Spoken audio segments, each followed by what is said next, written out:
and their support.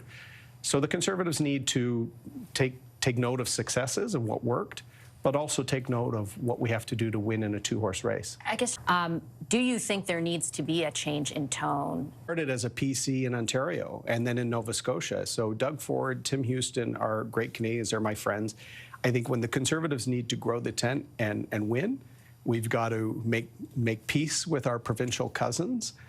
Sometimes we will have adverse interests, but you know, our provincial cousins also include Scott Moe. It also includes Danielle Smith, the BC party, which has been in change. So I think, you know, part of it is the provincial scene is changing.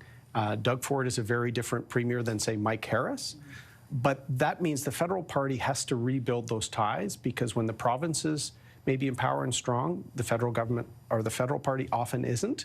And our volunteers, our donors, often our staffers are a lot of the same people. So let's make peace. Let's learn.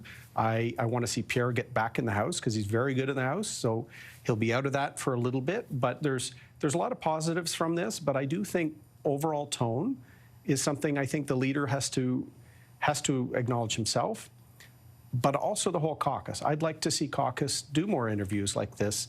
We've got away from them. And you believe Mr. Poilievre should stay?